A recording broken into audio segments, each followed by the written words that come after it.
কুসুমের কাছে এবার নিজের স্বামীর প্রাণ ভিক্ষা চাইতে বাধ্য হলো ইন্দ্রাণী গাঙ্গুলি। হ্যাঁ বন্ধুরা, ভিডিওতে লাইক দিয়ে দেখতে থাকুন। যে মুহূর্তে কিনা ঈশান বলতে থাকে যে বাবা তুমি বৃথা জেদ করছো, কারণ ইন্দ্রাণী গাঙ্গুলিকে আজ অব্দি কেউ নিজের সিদ্ধান্ত থেকে টলাতে পারেনি। তুমি কি মনে করছো তোমার এই অসুস্থতা দোহাই দিয়ে হলো তুমি মাকে টলাতে পারবে নিজের সিদ্ধান্ত থেকে? কোনোভাবেই নয়।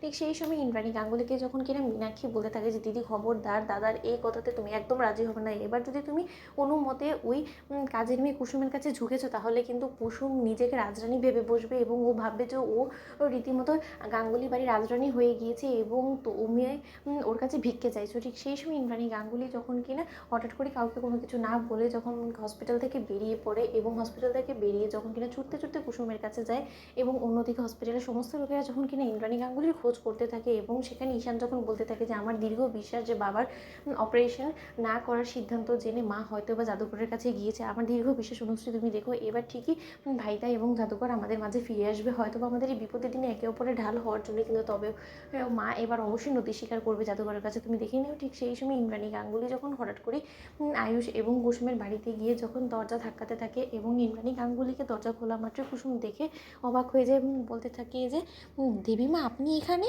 আমি কোনো ভুল করেছি দেবীমা, আপনি আসুন, আপনি বাইরে কেন দাঁড়িয়ে আছেন? ঠিক সেই সময় এক পর্যায়ে কুসুমকে যখন কিনা ওর দেবীমা বলতে থাকে যে আজ আমি রীতিমতো তোমাকে কথা শোনানোর জন্য নয়, বরঞ্চ আমি তোমার কাছে এসেছি আমার স্বামীর প্রাণ ভিক্ষে চাইতে। আমি আমার স্মৃতির সিঁদুর রক্ষা করতে চাই, আমার স্মৃতির সিঁদুর তুমি দোহাই লাগে তুমি রক্ষা করে দাও কুসুম, একমাত্র তুমিই পারো যে কিনা আমার স্মৃতির সিঁদুর রক্ষা করতে।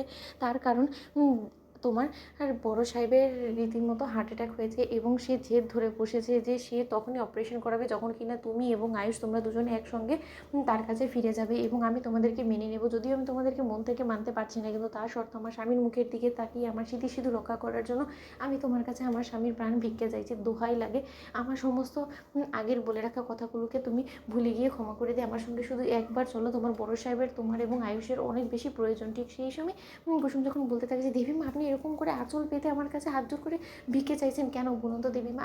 আজ অবধি আমরা সমস্ত লোকেরা আপনার কাছে নতি স্বীকার করেছি, সেই জায়গায় আপনি গুরুজন হয়ে আপনি আমাদের কাছে নতি স্বীকার করছেন কেন? এরকমটা করছেন বলুন তো, কেন এতটা ছোটো করে দিচ্ছেন? এবং বড় সাহেবের এত বড় একটা রোগ হয়েছে, এত বড় একটা সাংঘাতিক ঘটনা ঘটে গেছে বড় সাহেবের সঙ্গে এবং সেটা আপনাকে এখানে এসে বলতে হচ্ছে।